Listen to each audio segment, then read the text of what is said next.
What is up, Coffee Nation? It's your boy, Iced Coffee Gaming, with the Leif Guide. In this guide, we're going to be talking about Leif, what he can do, how he's good, and if he's cool or not. Let's talk about Leif's use cases. Like, what is he good for? I would say he's good for a few things, but they're not like huge game-breaking things. So the first thing he's used for is build fixing. So what is build fixing? Build fixing is increasing the build of a unit. So in this case, giving Ivy +5 build so that she can wield Bolganone, and definitely not the Thoron, but Bolganone as if it were weightless. Now, Bolganone doesn't weigh this much, so this is like overkill for her. She doesn't need this build fixing, but this is an example, right? Like, you can use it to improve build on any unit, whether it be Anna, Chimera, some magical unit, whatever. So that's one of the first uses. The other use, I would say, one of the other uses is for enemy phase tanking. Now, certain units can do this better than others. So Leif, I would say, is probably best on a physical class because his entire build, like all of his abilities are all about tanking and enemy phasing. Like, he has Vantage for free, he gets Arm Shield for free, he gets Adaptable when engaged, which allows you to automatically change weapons based on what the enemy is attacking you with, which can more often than not give you Arm Shield trigger, which reduces damage, and with Vantage you also hit them first while reducing damage. So a lot of these abilities are based around enemy phase tanking, so arguably he would be good on physical tanks that have good speed that can double on enemy phase or that need build fixing, so like Chimera, Gold Mary to some degree, units like this. He also has Quad Hit, which is really weird. So I figured out how the damage works on this thing. So here's what it does. So you attack with all of his weapons, right? And one of them is magical, Light Brand, so it uses your magic stat, and then the other three are physical. So you can see here Ivy does 0 damage because she has low strength to this post-game Wyvern Knight. So she does 0 with all the physical, but her magic stat's really high, so Light Brand hits hard. So in this case, it does just a little bit of damage. Now, if I threw this on a physical unit with really high strength but low magic, they'd probably hit 0 with the magic attack, with the Light Brand, and then all the physical attacks would hit for some damage. Quad Hit, on certain stages of the game, can one-round enemies, but very often it does like 50 to 70% max HP of an enemy, and it is not that good because it needs high base stats, which is kind of hard to get in this game. And also, Leif does not improve your strength, so Quad Hit is very suspicious in some ways. It's kind of underwhelming. It's generally underwhelming. If you have it on a hard carry that's like super leveled with like Star Sphere or something, maybe that's when it's good, but most people agree that it's kind of not that good. Alright, and then for the weapons, you also get access to a bunch of weapons. You get access to the weapon triangle so you can break things, and that also factors in Arm Shield, so if you attack something with a weapon advantage, you'll take less damage, but if you break them, they don't counterattack anyways. So it's mostly, Arm Shield is mostly used for enemy phasing. But the Adaptable Arm Shield combo also helps you avoid being broken while reducing damage. So, and you combine in the Vantage. If you can one-shot the enemy on a counterattack, then you can kill them before they even hit you, which is a build some people run. However, if you want to run a specific build where you have control over the weapons Adaptable uses, you have to limit how high of a bond level you have, so that way you don't have too many weapons. So for example, if you don't want Master Lance or Light Brand to be options for you to pull out, then you want to keep the bond level low. So there's a specific build someone actually mentioned in my comments where they kept the bond level at 4 for Leif, just to like make use of the Adaptable, so that they can enemy phase better, so that they can switch between 1 and 2 ranged killer weapons, I think on Panette. So they have like a killer axe and then a killer bow, and this prevents you from getting the Master Lance, which is 1 to 2 range, and the Light Brand, which is 1 to 2 range. So that's the idea, at least. The other thing you can do, aside from build fixing, is Leif can be used to unlock a ton of proficiencies, or passive build, or Vantage. So Leif's general thing is that he's kind of like a utility, not in combat, but outside of combat. He gets a lot of proficiencies, like very early on. At bond level 10, you get, I think, 5 proficiencies. So he can enable like switching classes pretty effectively for low bond fragments. That is something to mention. He does also improve health. So you can see Ivy's +7 health here, which is pretty nice. And then a little bit of defense, but the defense could be higher. I feel like the build is nice, but I would rather have also high defense from this so that it could at least help units tank better, but this doesn't seem to be the case. Oh yeah, and then another use is just gaining more SP on level up versus the bond tree. So yeah, the main uses are like some enemy phase tanking, maybe if you want Vantage for free and you don't have access to other emblems, that can be an option. The Arm Shield is kind of nice, but it's inconsistent. It's kind of like Gentility, but super specific. Gentility is just better. So the stat increases for Leif. So before you do his Paralog, he increases HP, defense, and build, and the highest you can get at bond level 10 is +5 HP, +1 defense, +4 build, which is pretty good. You do lose Leif though. I think you get him back chapter 17. It's either that or 19. I think it is 17, but you get him back, you know, kind of some around, you know, early to late middle game. Middle to late middle game. So kind of as you're entering the end game, which I consider chapter 20 and onward. So get him back kind of quickly, a few chapters in, which isn't bad, but he's not really the most useful emblem. The stats cap out at +7 HP, +3 defense, +5 build. So you do get a little bit of defense, some health, and some build. So some durability and some build fixing. So let's talk about Leif's Paralog and any considerations for it. So Leif's Paralog has a lot of enemies and ballistas, and you can easily warp skip it if you want. You can set a warp-rewarp combo around here. So you can either warp or you can rewarp. Rewarp to like here with Flyer Squad, or even like half Flyer Squad, half Land Squad. And then you can also dance the Warper, and you want a Byleth with this as well. And then you can just warp next to these, and then just kill this, and then just dive him. I've done that before. I have a video where I show it. So you can do this pretty easily. You can also do things like, for example, warp a Sigurd in and then override the horses out of the way, like at least these horses. Or you can override like this, but you need to have like a second warp unit, warp that unit in. Or you can warp Ragnarok.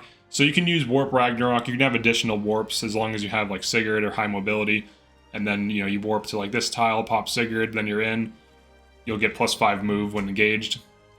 The warp combo works, but if you want to beat the map normally, what I recommend is diving these. So you want to stay outside of range of this stuff if you have Canter. So let's go back a few turns. So I was kind of just testing some things. Just to confirm. Alright, so these guys have, like this, you want the speed wing, I would say. So you can easily dive this. You just have to be careful. So you can dive this, you can rescue after diving this. There's different ways to do this. But you want to dive that, I would say. I usually send flyers in. So something like this, maybe. You just straight up kill it if you have enough damage, and then rescue. Just to get the speed wing early. Yeah, so this gets me a speed wing. Alternatively, you can wait till they're on the bridge. And you'll kind of be... If you have Canter Plus, you can kind of get out of range. So this tile is safe. So for example, you can kill and then Canter Plus to this tile. Kill and then Canter Plus to this tile. In some cases, you can just Canter to this tile.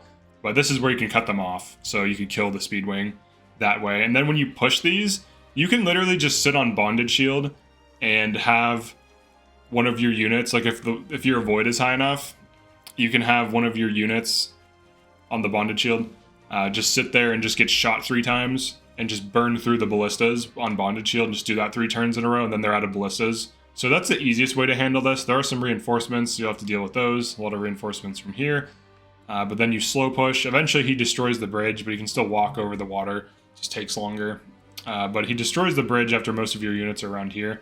And killing these is not that difficult, but you just slow push from here. Slow push from here, use Bondage Shield. You can burn out all of the ballistas. So it's not that hard to do. And then after that, you can burn out these ballistas if you want before pushing. Eventually he will push you around the time you get to here after the reinforcements end. So you can just hang out here It's not that difficult of a paralog. Let's talk about Leif's weapons. So he has some interesting weapons. You have to consider what they do. So he has a killer axe, which is good because it's a killer axe. It's only one range, as you'd expect. Its damage is okay. Its crit is reasonable. He has a Master Lance, which is also physical. That's 1 to 2 range. It's kind of similar to like a spear or a javelin in some ways. The might is less than the killer axe, and then you have the light brand, which also has 1 to 2 range, but is a magical weapon. So it's kind of similar to like a Levin sword, and you know, on a magic unit, on a magical unit, it's going to be more effective than on a physical unit. And similarly, Master Lance and Killer Lance are going to be better on physical units. So one thing that will happen when you're on Adaptable, it will change between these. So this can be a bad thing, actually. So if you get attacked, I don't know that it looks... I think it prioritizes weapon advantage. So it says in terms of range, weapon advantage, effective bonus. I'm pretty sure you could have a situation where like Bolganone is way better than all of these and you're engaged with Leif, and it adaptables into other things that are less damage or not as optimal. I could be wrong on that, but it says it like, you know, in the description in terms of range weapon advantage. I have heard people who tried like theory crafting and testing builds with Leif that Adaptable has ruined their builds and they've had to restrict the bond level so that he doesn't pull these weapons out. So if you could like configure this, that would be huge. If you could choose which weapons you equip, that would be nice. But the fact that it could pull out a bad weapon that's not as good is stupid, potentially. I have heard of situations, because like here's the thing, it might prioritize not getting broken or, you know, having arms shield trigger, so like it might prioritize having advantage over damage, and if that's the case, that's not good, and you could be missing out on damage. But these are his weapons. Honestly, they're kind of bad. None of them are like hugely good or stand out. Like some emblems have really crazy weapons. His are just kind of okay. So yeah, that's it for weapons. So what are some good units for Leif? Honestly, he's kind of like a filler emblem, so there's no units that really stand out, but he would be okay with Chimera for fixing her build. This Chimera has crazy build somehow. I don't remember how. Oh yeah, she has build +4. Alright, so that's fine. So there's other ways to fix it. So like I was able to do this with passives. Chimera would be okay for the Adaptable enemy phase tanking situation. Gold Mary would be similarly decent for the same reason. I would say you want fast units who need like some build fixing or a little bit of build fixing, and who also benefit from Adaptable as enemy phase units. Rosado could potentially be good as an enemy phase unit if you switch his class. Pretty much anyone who's fast with decent strength and some magic. Chloe could be good. Now you can still like arm shield certain things. Like you're not gonna be able to arm shield bow on flyer, but you could still enemy phase on wyvern and I said Falcon Knight, Griffin Knight pretty well, as long as you don't have, you know, enemy wind magic or bow users nearby, like magic users. So that's pretty much it for good units. For good classes, pretty much any generic physical class that's good. So it could be Wyvern, Griffin, Warrior, Halberdier, like pretty much anything. Picket, Hero, pretty much anything that's a good enemy phase build. I would say he favors enemy phase builds, so any unit that wants to be an enemy phaser. To some degree, Ivy could kind of do this, with, you know, excluding tanking archers and wind magic. Because she has high defense. Like, her defense is good enough that you factor in arm shield, but also the thing is she has bad strength though, so if she pulls out like a master, it's gonna do like nothing. So that's a problem. So maybe avoid it on mages. Let's go over the type bonuses per unit. There will be minor spoilers. I think by this point most people have beaten the game. Alright, so Adaptable. Now, if something affects Adaptable, it only triggers when foe initiates. I just tested this just to confirm, because some of these are pretty nice, like, you know, res +5. It's okay, but it's still, you know, extra defense. So if foe initiates, you get res +5 on flying. So that's the type bonus for flying. For, let's see, no mystical. For backup, you get crit plus 10 when foe initiates, not when you attack. So when foe initiates, you get crit plus 10. So that's all that does. Then you have a type bonus on Chi Adept. Breaks foe when you quad. You usually break foe when you use this anyways, but it just guarantees it. So it's whatever. You can throw this on Sadal just to break a foe if you want. It's fine. Or like a utility unit. Alright, and then the Adaptable on Covert gives a Void plus 20. So this is when an enemy attacks you. So you have to basically factor in that you're going to get a Void plus 20 when an enemy attacks. Now, this does stack with other Avoid bonuses, so this could be pretty good on Coverts. And then Quad Hit has a chance that foes give you 1k, and the trigger percent equals luck. This one, it's a way to make money, right? Like, you can just last hit with this. Maybe you get some money, but looking at this Alchrist's 14 luck, I don't think it's gonna happen. So, like, other units have higher luck, but this is just an example. Then we have, let's back up, Covert. Oh yeah, then we have, let's fire, Dragon type. Here we go. Our Dragon type, hit plus 30 when foe initiates, and then plus 20% damage on quad hit. Now, quad hit looks at strength and magic, and there's 3 physical weapons and 1 magical weapon. Very few units are going to have high in both, so your best bet if you're going to try to hit really hard with quad hit is to be on a physical class with high strength. And the further you go into the end game, the weaker this thing is, because it's genuinely difficult to get high strength levels on most units unless you're power leveling them, star sphering them, or doing something like, you know, Crom, Rally Spectrum, plus Alir Super Instruct, plus debuff. Like, you'd have to really push it to get to the point where it one-rounds things late game, but like early to mid game, it can kind of one-round some things, so it falls off late game, but it's good throughout early to some of the middle game, because you don't have Leaf through most of the middle game. But that's pretty much it for type bonuses. I did forget Armored. Armored just gives you defense plus 5 during combat, which is helpful, but yeah, it's fine. So what are good passives to unlock on Leaf? Build is pretty good because it can fix speed early. It doesn't have the availability of middle game, but it does have availability of late middle game to end game. So it's okay. Generally, speed is better, so by the time you enter middle game, if you just wait a few chapters and then just get Lin, you can just get that speed up, which does the same thing, but it's a better thing for lighter weapons. So if you have a heavy and a light weapon on a specific unit for a particular build, you benefit more by having speed, because then the lighter weapon gets more speed, and the heavier weapon is still offset by the speed. So, but build is decent. Vantage is really good for some enemy phase builds. Some enemy phase builds that can one-shot can essentially just park a unit, like a Wrath crit build, park the unit at like 50 to 60% HP, and then they just keep Vantage critting everything and killing it. So that can be really powerful. That's definitely endgame viable. Other things like Knife Precision. Knife Precision isn't bad. It's hit and avoid on knives, so you get more avoid. So if you want to have a knife build that's not on avoid tiles, if you hit too high of avoid, enemies won't attack you. So you have to kind of play this little game of getting your avoid up and down. The hit is kind of nice for hitting other things on avoid tiles. Knives tend to be pretty accurate. Most knife users tend to have high dex, so Arm Shield is kind of interesting in some ways because it can reduce damage by a lot, but you can't get weapon advantage on certain things very easily. So for example, if you're on a triangle unit, like a unit who uses weapon triangle, and an enemy archer attacks you or an enemy mage attacks you, you're not going to be getting Arm Shield. So it's basically just like bad Gentility. Gentility is Erica's ability.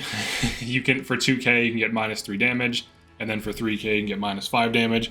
And in the well version of the game, the version we're all playing, where you have access to the well, hitting tier 3 and tier 4 wells consistently every post-battle will easily allow you to unlock things like Gentility Plus on your tanks. So Gentility is just strictly better, even though Arm Shield is way cheaper. So the main passives that are good, Build is okay, and Vantage is really good, and Knife Precision is situationally good. Let's talk about Leif's Engraving, the Genealogy Engraving. This one is really good, actually. It's one of the damage increase ones. It also increases weight, but it's really good on units who have high build and decent speed, or kind of like medium build, and they're using a lighter weapon. It's fantastic with all of the heroes' weapons, all of which have low weight. So you basically just get hit plus 20, avoid plus 10, and might plus 1 for free, because the weight doesn't matter, because the weight on those weapons is so low. So generally, it's good on steel weapons, heroes weapons, and any weapon where your unit has high enough build to handle it. And if you don't care about build, like if you just want to put it on something that hits hard, you can do that. If you want to put it on units who don't double anyways, it can be good on axes because it also fixes hit, which is very important for axe units. So for example, if you want to throw it on a tank who uses a tomahawk, you can do that to increase the hit rate on it as well as the damage, because most tanks have very terrible speed unless they're speedy tanks. So if they're like a general tank, I don't run generals. I don't think generals are very good. Some people run them. Some people have team comps that accommodate for their 4 move. Personally, I find it annoying to play around them because they're just, if they're in danger, it can be hard to get them out. But maybe now that the well is a thing, we have all these rescue, like excess rescue staves, you can kind of play around general more because you can just yank them out of bad positions.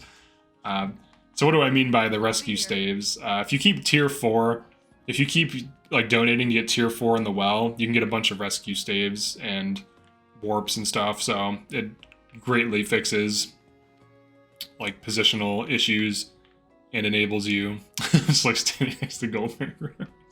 It enables you. Sorry if my elegance distracts you. Dude, sorry if my elegance distracts you. She actually just did that too in the real time. Damn. I just got distracted. No, the extra warps and rewarps and rescues do allow you to run slower units that have like lower mobility. But yeah, it's mostly used for damage fixing, accuracy fixing, units who can't double, units who have high enough build to still double anyways, on weapons who have low weight, because that makes it so the weight doesn't matter. But yeah, that's it for this one. Definitely like and subscribe. Make sure to drop a comment. Like Gold Mary is distracting, and I'll see you in the next one.